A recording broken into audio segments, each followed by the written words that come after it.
नमस्कार sir. Sir मैं नीरज छिलवार।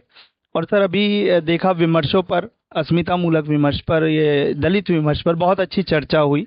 तो इनकी अगर मैं जानना चाहता हूँ कि इन विमर्शों की अभी वर्तमान में क्या सीमाएं हैं।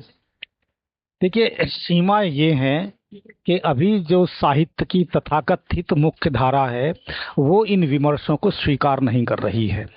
और एक तरह से जो समाज में होता है कि समाज में दलितों की बस्तियां अलग होती हैं, उनके टोले होते हैं।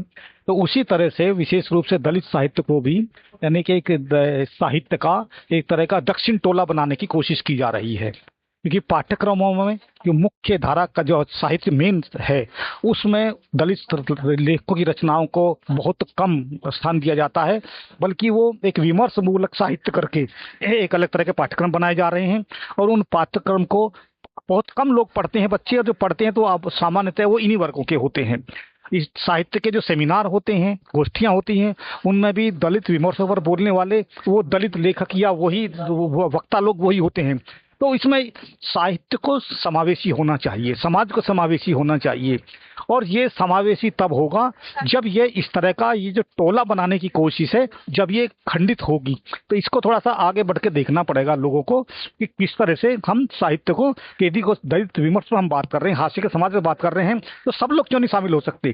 कोई दलित लेखक तुलसी पे क्यों नहीं बोल सकता, कोई दलित लेखक मुक्तिबोध पर क्यों नहीं बोल सकता, या कोई दूसरा कोई ब्राह्मण लेखक वो दलित विमर्श पर क्यों नहीं बोल सकता, कोई दूसरा व्यक्ति क्यों नहीं बोल सकता। तो सवाल ये है कि हर जिस विषय पर चर्चा हो रही है उस विषयों पर सभी लोगों के, सभी वर्गों के, सभी लोगों को उसमें सहभागिता हो। और जब एक इस तरह का खुला विचार होता है, खुला विमर्श होता है, वहां से चीजें आगे बढ़ती हैं और तब इनकी सार्थकता सिद्ध होती है। सर अभी ये साहित्य उत्सव जो है, रचयिता जो इसका आयोजक है, इसके विषय में अगर आप संक्षेप में कुछ बोलें तो। नहीं, ये बहुत अच्छा विचार मुझे लग रहा है, और मुझे जानकर ये खुशी है कि ये केवल विद्यार्थियों का, शोधार्थियों के द्वारा शुरू किया गया है।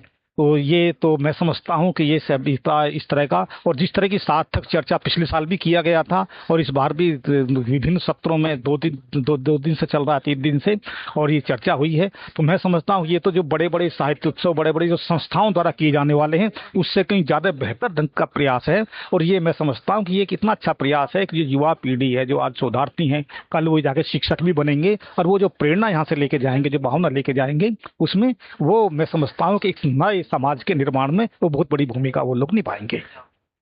बहुत बहुत धन्यवाद सर। धन्यवाद।